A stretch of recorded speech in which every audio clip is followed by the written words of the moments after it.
And so those are the kinds of examples that I look into my past and I think like so many people wouldn't have had the kind of critical thinking, I think, to kind of say, how do I make this something that um, rights it the wrong, first and foremost? Like the first thing that I asked for in my case was I wanted an apology.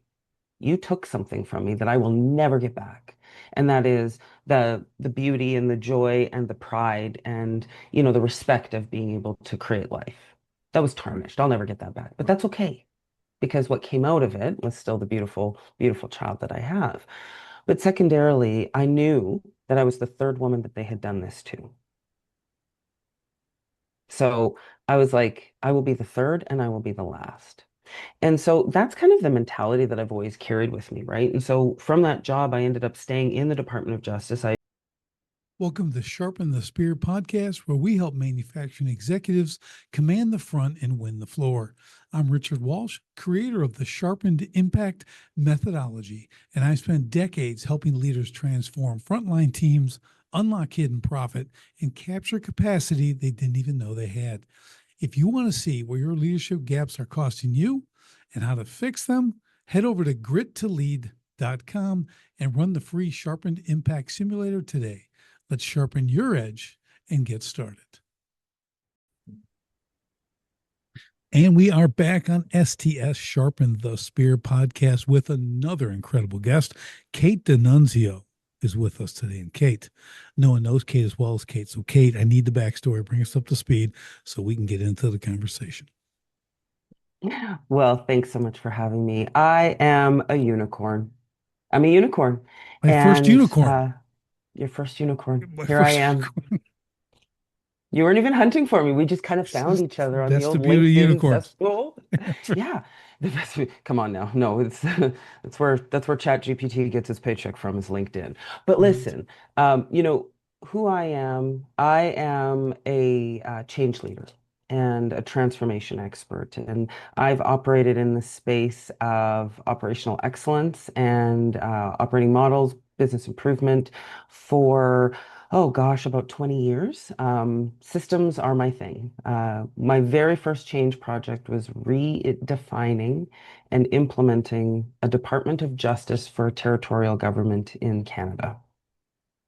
So, I come from a long line of people who are military and public servants, and my father was a single dad raised myself and my sister in the very far northwest of Canada and was raised in fairly significant poverty. And one day thought, there has to be more to life than this. I can't just sit here and do what my dad did for 25 years and collect a pension and call that life.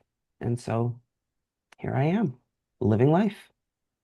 That's awesome. That's awesome. It's so great when it's actually a blessing when you're able to have that realization that there's more to this, because people get stuck in where they're at even from a young age. Yeah. This is all they know, and they don't, either no one encourages them or they don't really, they just live that life. But when you see it, because I did something similar, it's like I have greater things to do. Okay, I'm not going to Yeah. stay here and do this. I was similar situation. Like I got to go. And I went in the Marine Corps. Good place to start. But I figured out really fast that's probably not. I'm not going to be a lifer.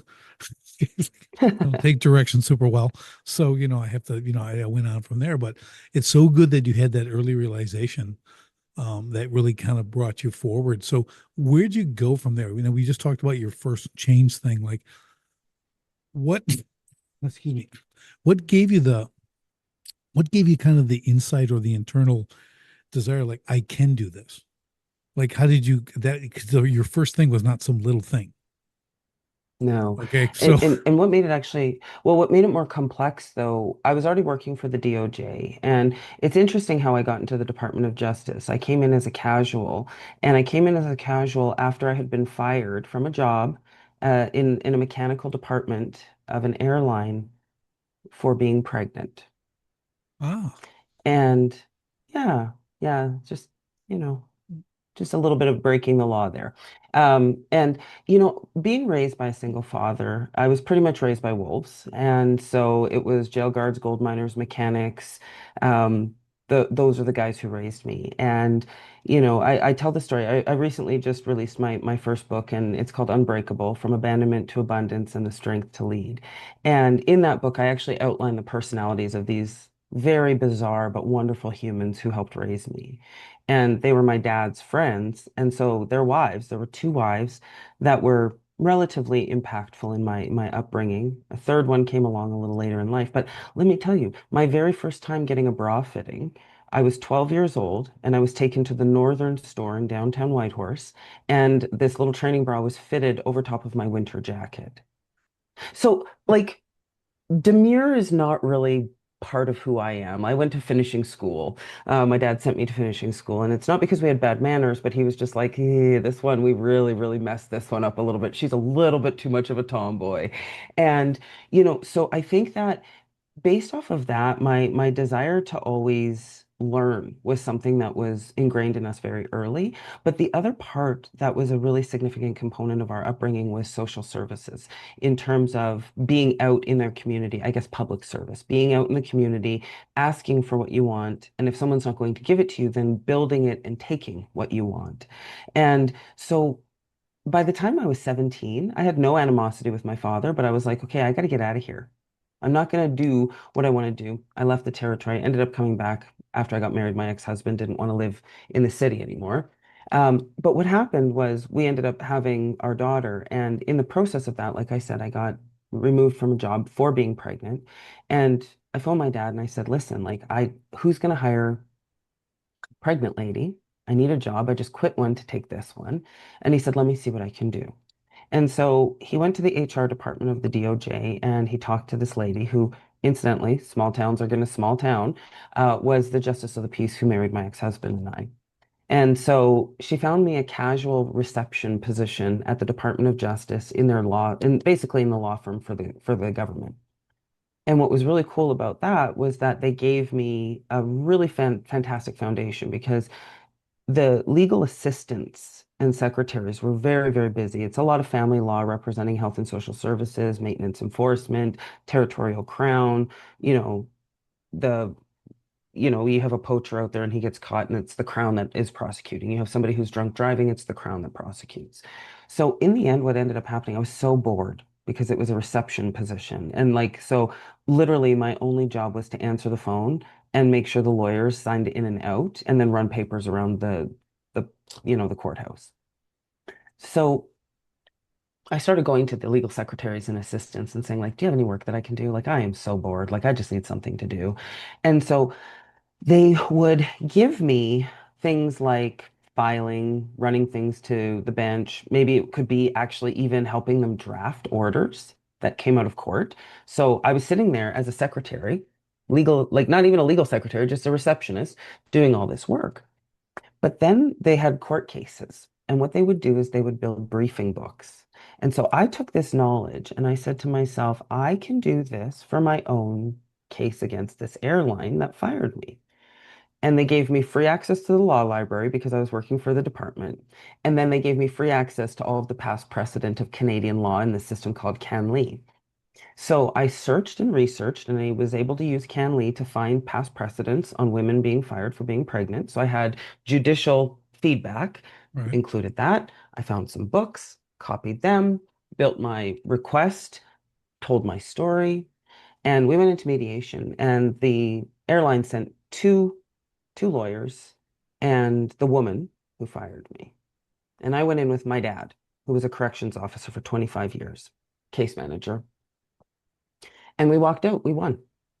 And so those are the kinds of examples that I look into my past and I think like so many people wouldn't have had the kind of critical thinking, I think, to kind of say, how do I make this something that um, rights it the wrong, first and foremost? Like the first thing that I asked for in my case was I wanted an apology.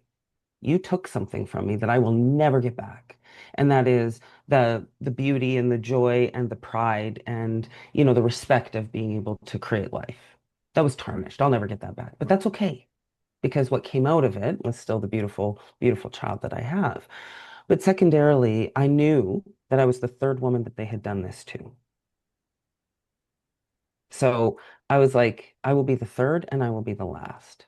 And so that's kind of the mentality that I've always carried with me, right? And so from that job, I ended up staying in the Department of Justice. I did family law for a while, I did territorial crown for a while, and then I was handpicked by the deputy. And it was because of the fact that my father had been in the system for 25 years. So I was picked as a stakeholder management strategy, right? They said, oh, the wolves will maybe pee on her shoes a little bit, but they won't bite her because that's her dad over there and he's Right. not going to be too keen, right? And so from there, it really became a way of finding the next plateau, the next, as I call it, the next mountain to climb. Where's my next peak? Right? Because I'm very much about peak to peak thinking in terms of, okay, I've gotten here and I feel like I've gotten as much as I can out of this position.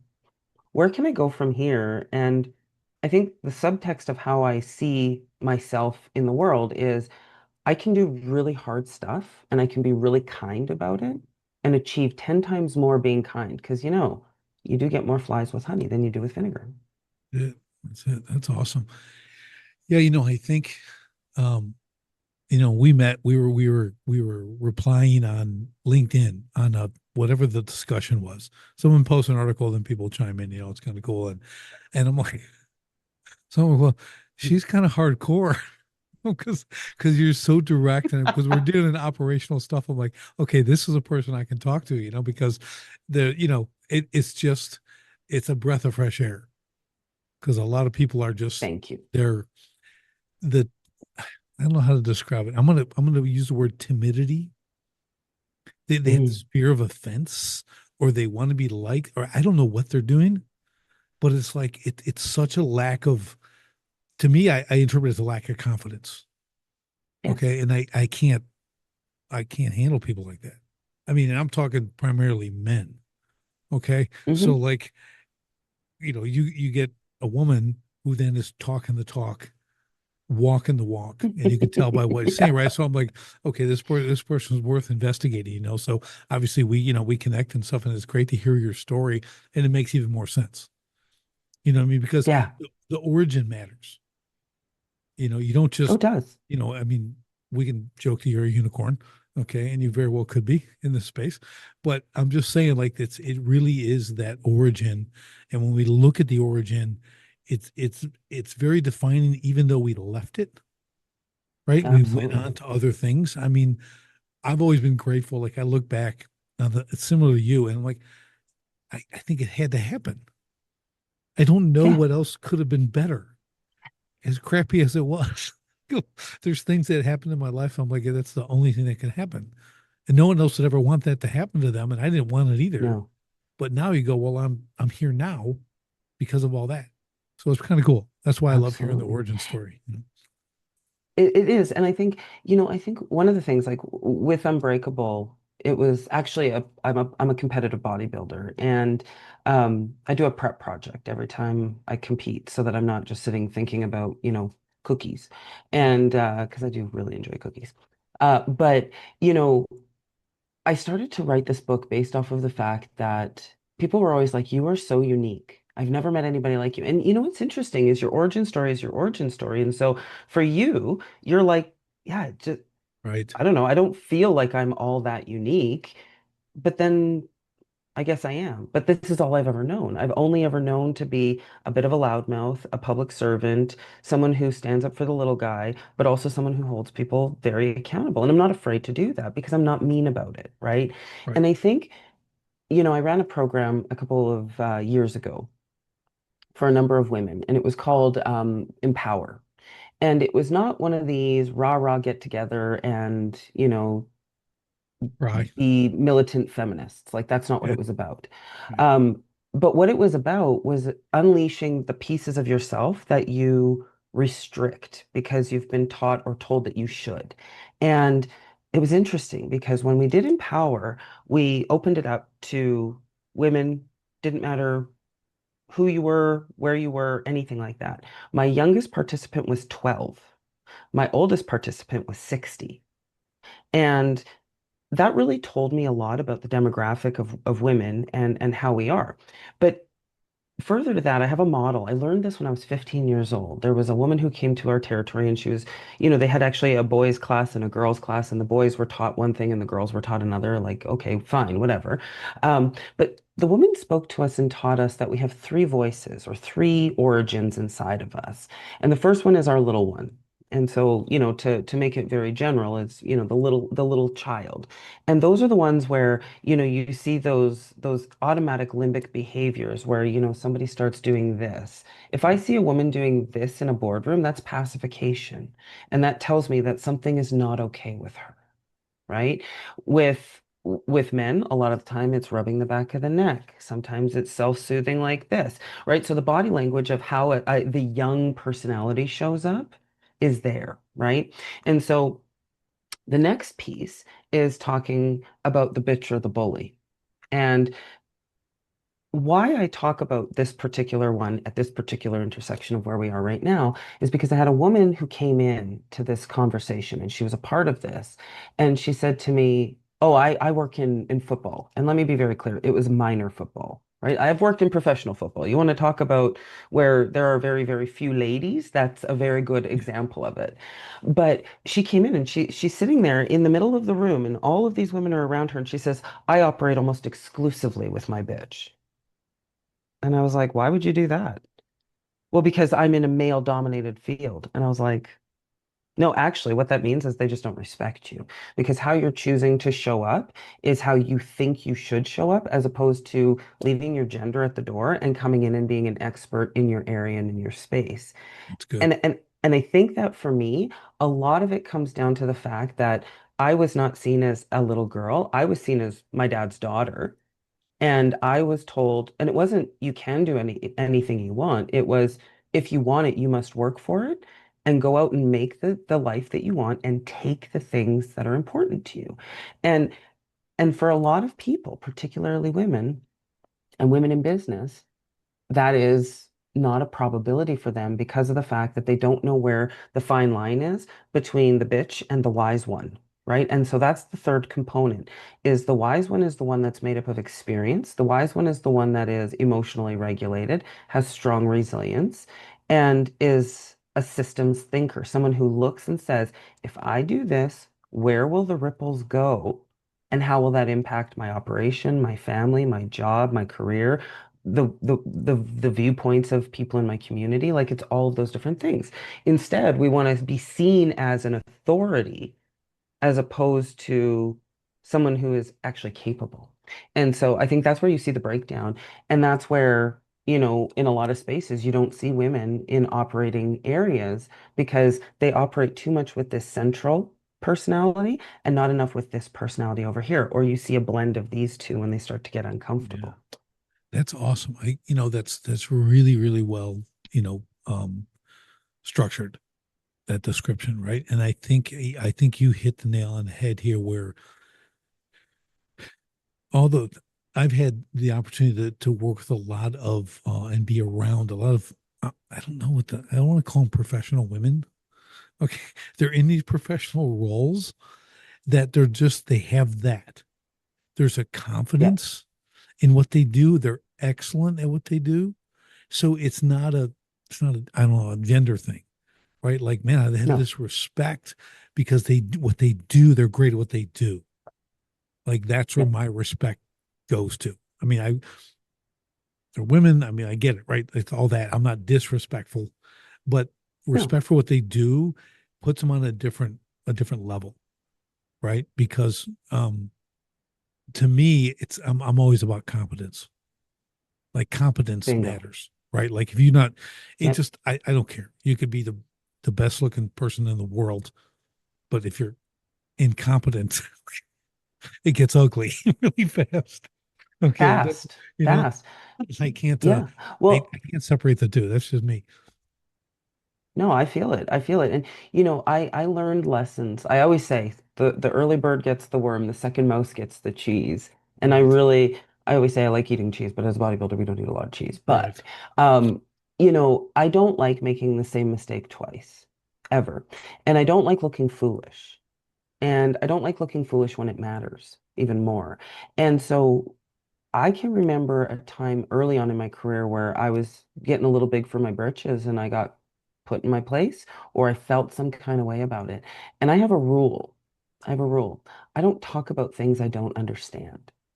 If I want to participate in a conversation because I feel like I have something to contribute, before I respond to something, I tend to go away and research and read and say to myself, do I truly understand what it is that I'm seeing here? Because I think that if we just like, and this is, I think, the biggest issue that I see with like a forum like LinkedIn is that everybody has an opinion and everybody is an expert and everybody has some story that relates to, how eating ice cream with their child taught them something about private Oh, equity on the hate weekend. those. And Hate those. it's just, I know, it's just like stop the performative Yes. bullshit, frankly. Yeah. Sorry, I don't know if I can say that. But the performative nonsense that we see in the day to day is this keeping up with the Joneses. And it's interesting. I had a conversation with my daughter. She's 21 years old and also in operations, right? So she works in the same field as I do. She's kind of coming up behind me.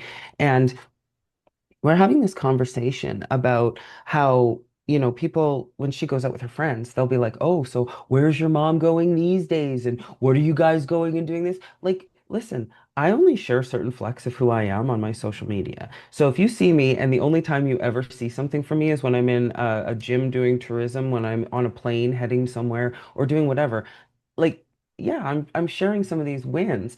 But you know what? She said to me, what they don't realize, Mom, is you are one of the most boring people I've ever met in my life. You eat egg whites and cream of rice 4 times a day and go to bed by 9 p.m. She's like, these people have this big vision of who they think you are. And she's like, but you're really boring. Well, that's the lie of social media. Yes. It's all highlight reels. Yeah, It's everyone's absolutely. best life. It's like, man, what that's I don't even post anymore. Okay. I do articles Yeah. stuff and I'll do a video a week, but like all the other social media, like I said, I don't do anything. You look, it's just No. the only one hanging out are the crickets. Okay, because Bingo. I'm not interested in any of that. I'm working. I'm building a great Yep. thing. I don't have time to go like show what I don't care. I don't care what they think. I'm like, I'm not out to impress anyone. I just want to do, I want to achieve great things, and I don't need the world to come along with me.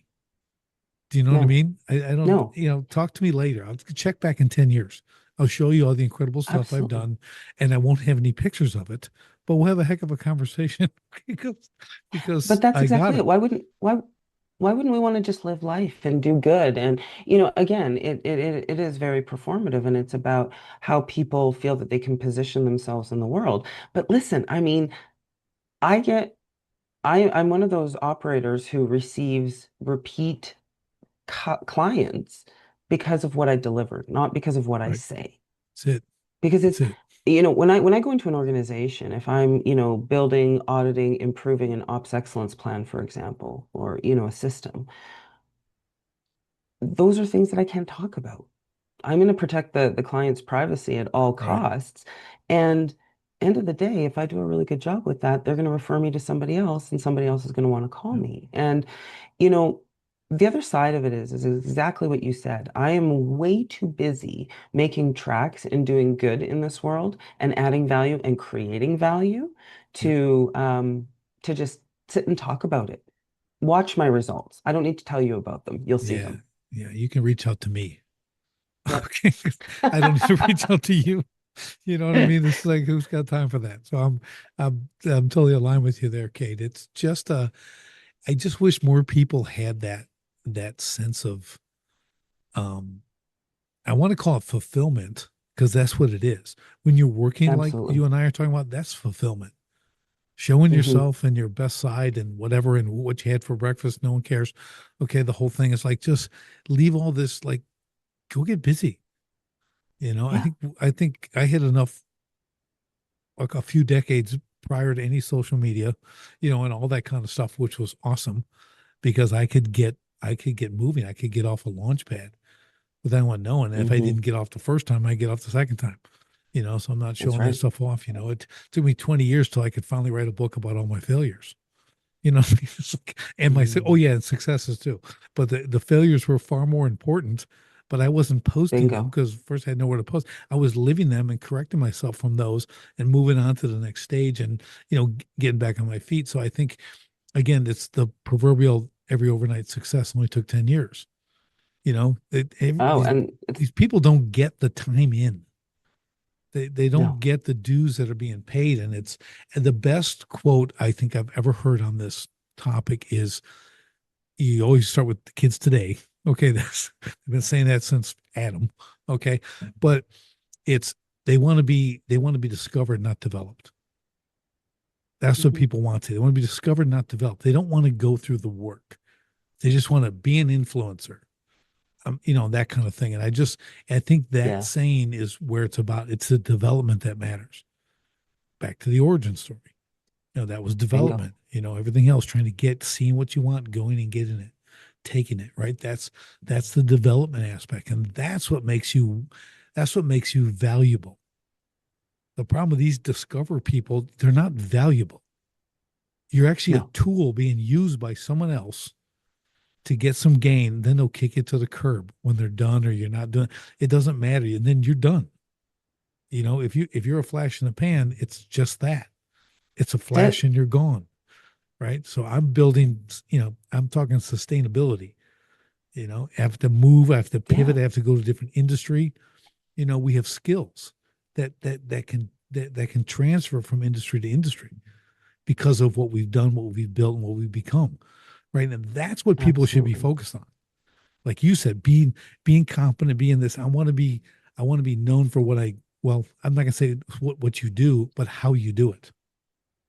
Because Absolutely. And how I you don't meet think we people. yeah, exactly. I mean, because again, that transfers, right? It does. And I think this comes down to the multi-generational workforce that we're seeing now, right? And I've done a lot of research and work, and I've spoken at a number of, conferences kind of at the global level. And I say that not for credibility because like speaking doesn't mean that you know how to do it, but it's based out of the research that I've been done. I had a client who came to me, they were a drilling company and they said we can't keep staff, we can't keep roughnecks. And I was Right. like, oh, Right. okay. So and they had seen me at a different corporate retreat where I had come up and I talked about resilience because resilience is, that's the buzzword. The Yeah. buzzword is resilience. Just be resilient. And it's always like, yeah, but what does that mean? How do you be Right. resilient? And so um, when I look at my practice of how I improve or institute operating models, or even just an operation in general, it really does come down to four things, and that is we have our problem solving, empathy, emotional regulation, and self-confidence. And each one of us has a foundation that we stand on, and that comes from the origin story. And we're either standing on a piece of pristine concrete, a piece of concrete foundation that has maybe been repaired by a couple of masons, and some of us are standing on rubble because nobody was ever there to pick it up, right? Like I always liken it back to kind of like, you watch a Maury Povich show, you can tell where the fractures of those people were because they behave like 16-year-old kids in a yard. It means that in their Right. fractures of their resilience, that's where they've stopped. And so as we've started to see social media pick up and we've started to see exposure to different things around the world and different behaviors, as we've seen the acceptance of things that traditionally we would never have accepted in the past because, everybody deserves a yellow ribbon and we should all be, I mean, our boundaries and our desire to actually have a quality life have eroded as a result of social media and the reduction of resilience because we're not insisting that people be resilient anymore. We're insisting that people just show up. Showing up is half the battle. And if you were to read anything by Tim Grover, he would say showing up is none of the battle. If it Right. if it's a battle for you to show up, you've already lost. Yeah. But I'm not allowed to say that to a certain part of the generational workforce. I'm not allowed to tell somebody who is, as I classify them, the yellow ribbon millennial, that just showing up isn't enough, right? Right. And but here's the thing, is I can believe that just showing up isn't enough, but I don't need to say it in that way. What I can do is I can have some empathy for somebody and I can say, I understand why today felt like a tough day for you to show up. These are the five things that I need you to continue to achieve toward. Right. And so the thing is when we look at our workforce right now we're seeing about seven generations in our workforce, which is really like we've never seen anything like Yeah. this It's before. nuts. you have boomers who are still kind of hanging out. If you look, I mean, in some cases, you have people who are like tail end, like in their 80s and 90s, who are still hanging around on boards because they're capable and nobody's saying to them, like I work for a client and they were like, yeah, the guy's 88 and he's a real difficult person to handle. We have to manage him as a stakeholder for about 3 hours a day. And I'm like, well, I can tell you why your operation isn't being successful because you're not focusing on what needs your attention. You're focusing on somebody who's geriatric and actually needs a nurse. And, Right. so when we see those things, and then you see boomers who have these behaviors because they were raised by the silent generation, and we must work until we can retire, we must do things this certain way, we must hang on to everything we have because scarcity was the way that they were raised. If I give this up, I'll never get it back. And then you Right. have Gen X, but there's a couple of different flavors of Gen X. It depends where you sit. And then you Yes. get down further and you have my generation, which is zillennial. We have one foot in Gen X and one foot in millennial, right? We were raised with technology at a certain age, so we were fully formed and developed in our resiliency skills because by the time you hit about 12, you are fully formed in how you're going to behave with your self-confidence for the rest of your life. You have problem-solving skills, you have critical thinking skills, or you don't. And so when I was given the tools for social media and the internet, I was still like, I wasn't in that formative stage anymore. I was moving on. But then you look at millennials who are like proper millennials, and they were raised in the social media limelight. And that's when you started to see influencers come about. And then Gen Z. And now you have Gen Alpha entering the workforce. And Gen Alpha, my daughter only refers to them as the iPad kids. Like literally Yeah. like snorts every single time she says it. And so each one of these generations has these swings inside of them. And so, I look at, I would say the younger millennial, first generation Gen Z, they're very much either one side of the fence where they're out for blood and they're going to get anything and everything they want because they've got the cahoots to do it, or they're yellow ribbon and their mom was a helicopter parent because Right. maybe her mom wasn't there for her as a boomer in that Gen X. And so you see these dynamics playing out in the workforce. And so the way to get it, everybody's like, well, you just need to do reverse mentoring. And I'm like, that is the fine. You can do that. That's fine. Have a Gen Z teach someone something, that's fine. But there's actually different ways that we receive information, how we retain information, how we communicate with body language. The statistics around how we engage and communicate haven't changed. How we perceive them and how we coach to receive or stop them is where the difference is, right? And so managing that workforce and, you know, getting everybody on the same page at the same time is very hard, especially in operations, because we have major, major gaps in terms of those engagement methodologies and ways that we will and won't engage. And if they are not ironed out, that is how you have incidents and injuries. I've had flash fires in facilities because I have a Gen X and I have a Gen Z, and they don't see the work the same way. And if Right. we can't get them to communicate, it's not even drift. Like we're islands in the stream. We're like, Yeah.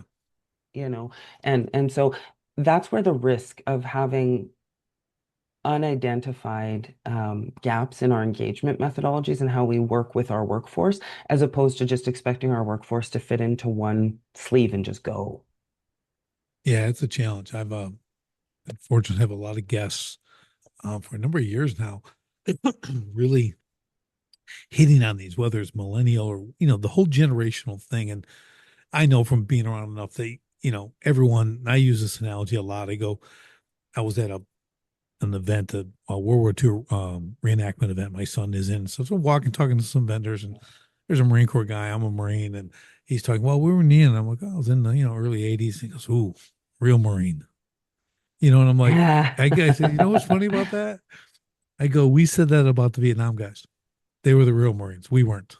Yeah, So every gen, my son now is interesting. a Marine, right? So he's like, Dad, this is not your Marine Corps. These guys are soft, and he's telling me this stuff. I'm like, dude, I'm telling you, like maybe it's more. It seems like it's a little bit more now in certain situations. I said, but we've all said every Yeah, generation is that way. Every generation yeah, gonna think the ones before were tougher. They were this, they were that, and there's validity to part of that, but not always. But it's always going to be that transfer. So I think to your point, it's you have to understand that. Like understand that there's a Yep, perception and then there's the reality of actually communicating and working together. And exactly. that is what we have to understand. So I think until they, and something that this is the wise part of your three. Okay. Hmm. When you wise, when you reach that point, you understand these things and they're very obvious. They're way more Yeah. obvious now because you have time in the game and you've crossed over a few. And that's when to me, that's when we're the most valuable. Okay. I'm not the Yeah. 88-year-old Yeah, guy. I'm not absolutely. saying that, but like I'm at that point where I'm like, I got like 35-ish years in, like running businesses and doing all this stuff. Like I, I bring something to the table. Okay. Like Oh, yeah. I can speak on a lot of topics. I can see different things. I have great discernment, because of accumulated time in the game, so it matters, but it's really what you do with that. There's a lot of people too who are maybe let's say they're somewhat parallel to me, but they haven't. They've gone and they've done and they've put the years in, but I don't think they're not watching. They're not No. the critical thought aspect, critical thinking aspect you talked about earlier. They don't have that. They don't have that skill. That is an absolute skill that you can be taught. I train my kids from being very little, from being very, very small to having that as an operating system. Yes. Okay. Like I would It's analyze commercials on TV with them. We're going to think about what are they telling you? yeah, Yes. what's the agenda here? What are they doing? Is it really the best? Is it really new and improved? Is it this? Who are they really, walking them through it? And yes, that gets obnoxious, for my kids to me. Oh, But so, from a kid's perspective, Dad, it's just exactly, toothpaste, exactly. I but get it. that's exactly it. And we did the same thing with my daughter is, it was critical thinking. And interestingly enough, the other thing that we also did and we instituted was something called four walls conversations, right? Psychological safety. And I know that makes everybody, and particularly in private equity, cringe. They hate the term, or if traders hate that term as well Right. because, they're hard industries, right? Yeah. But psychological safety is not a soft practice. It is a technical practice, right?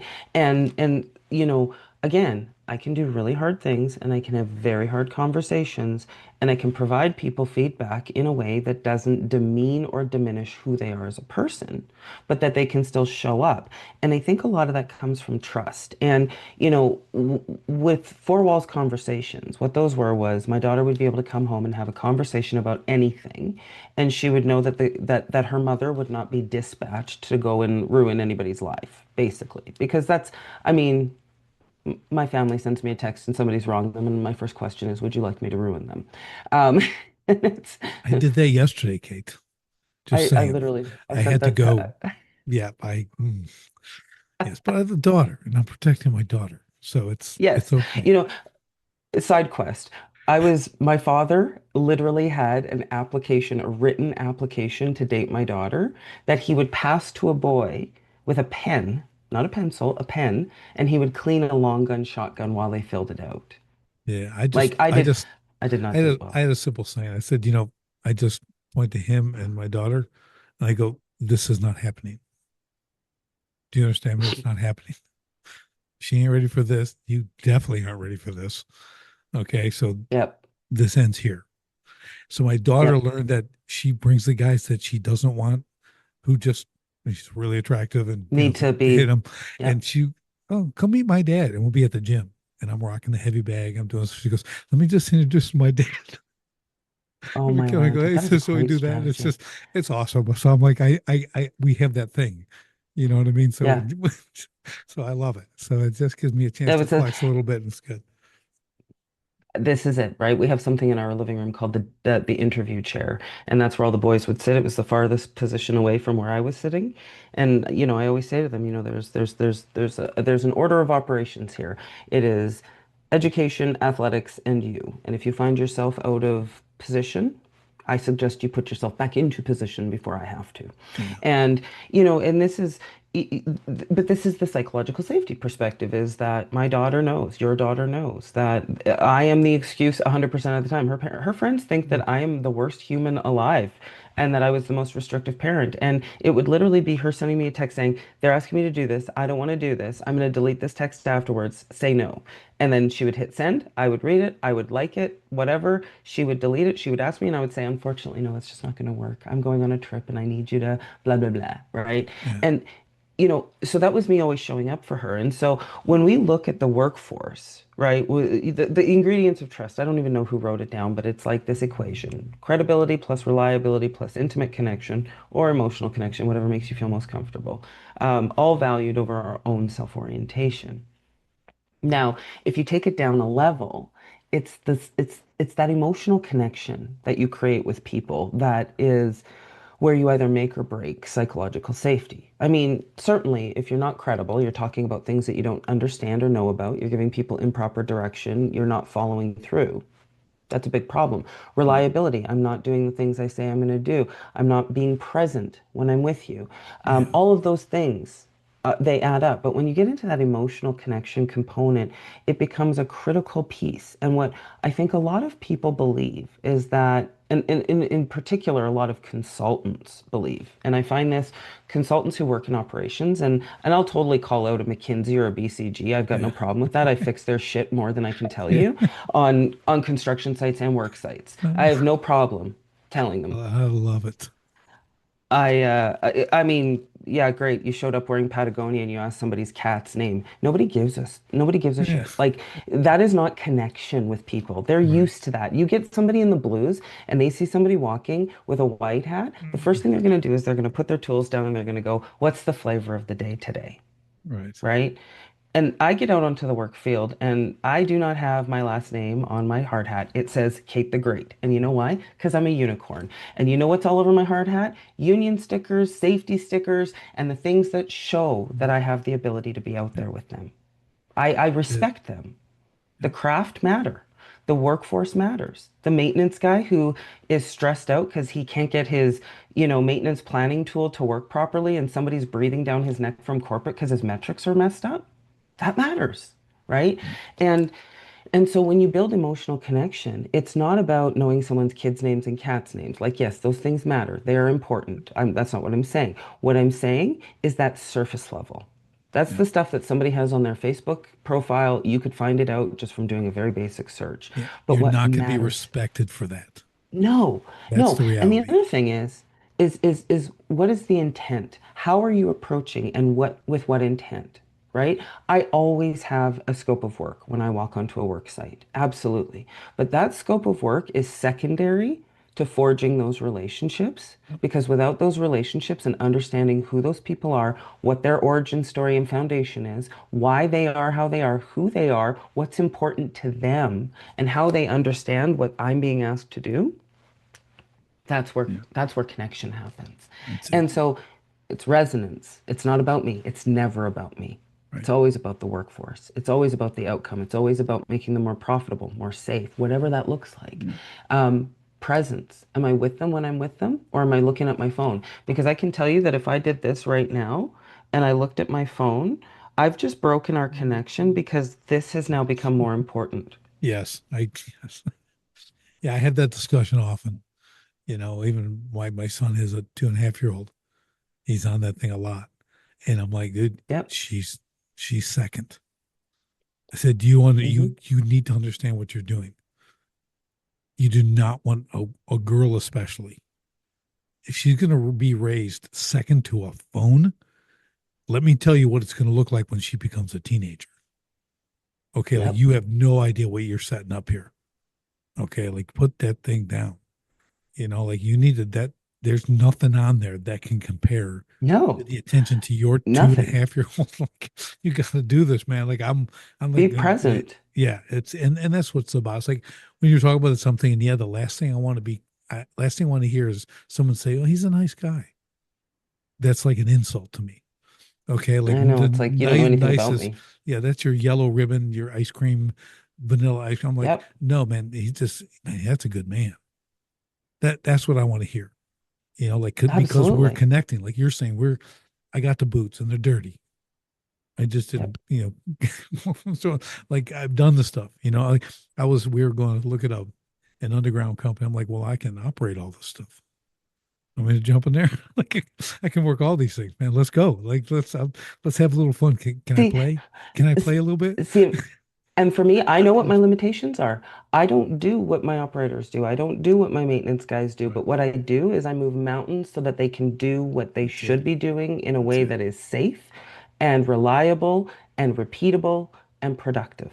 That is what Awesome. matters to me. I don't need to know how to do their job, but what I need to know is how do I facilitate them? And the only way that I ever know that is because they give me the permission to get to know who they are and what's important to them. That's it. And that's what matters. That psychological safety, that component of trust, that emotional connection, and the That's it. ability to connect with them. Now listen, I had this I do a lot of workshops in operations, a lot of visible safety leadership. I do a lot of different things. And I always say to my guys, take one thing away. Just one thing. You don't have to remember all of this thing, take this one thing away. And I'll tell you, when I come out of emotional regulation workshops, one of the things that people tell me, because I teach them how to reduce anxiety through a body scan, these guys, they think about their feet. I had one guy come to me after I did a workshop with them, a driller, and he said to me, I was so mad last night, Kate. I got off from this workshop that we did, and he said, I was so mad. And he said, but you know what? I was able to rein it in. I didn't get mad at everybody. I didn't yell and scream. And I said, it's great. I said, what'd you do? He said, I thought about my feet. And then I thought about feet in general. And I think feet are so disgusting that it actually stopped me from being angry and start like he was like I was disgusted as opposed to being angry, right? And so it's like it's even finding the things that work for the people, right? Because if it's not Right. about me and it's about them, what are the things that click, right? So it's it's always a work in progress. I feel like Yeah. we could talk That's for hours, and I we feel like could. we're kind of Yeah. running at the end of our time here, but Yeah. No, I it's awesome. this has been I'm fantastic. laughing about the feet thing because one of my sons, I make fun of him. He's got Barney Rubble feet. You know what Oh Barney my Rubble God. feet is? They're like, Yep.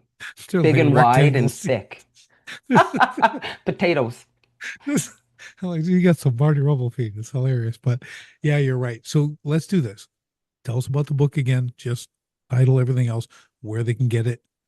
Okay. If they want to reach out to you for whatever they might need, let's do all that. We'll take care of business here and then we'll do some final thoughts.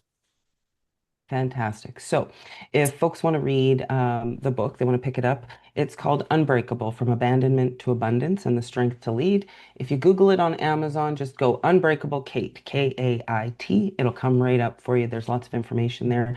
The other space where you can find out more information about that, as well as, some of the other things that I'm doing with the book, is yourunbreakablelegacy.com. It is the main page for the book. And of course, folks can find me on LinkedIn, Kait Dinunzio, and I'm sure we can drop the link in your show notes there.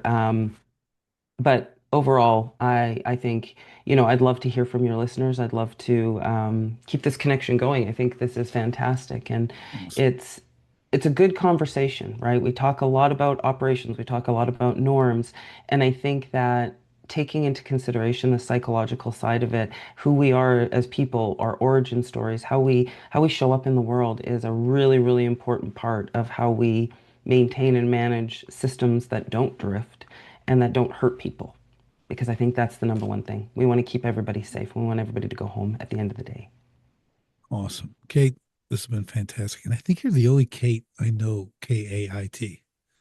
I don't think you're the first, you are a unicorn because just the I'm a spelling of unicorn. your name. What can I That's just say? what it is. So, so awesome. Just incredible conversation. Thank you for taking the time. I know you're super busy. Really appreciate it. Naturally, we're staying in touch, but just great. This was awesome. A lot of great This takeaways. was And I so really, really, fantastic. yeah. So just awesome. And for everybody else, we'll see you on the next STS podcast. Thanks for joining me on the Sharpen the Spear podcast. If you're a manufacturing executive and you're serious about unlocking hidden profit, improving frontline leadership, and taking control of your floor, go to grit2lead.com right now. Run the free Sharpened Impact Simulator and discover your biggest opportunities are hiding. Don't leave millions on the table. Sharpen your spear, lead from the front, and win the floor. Until next time, stay sharp.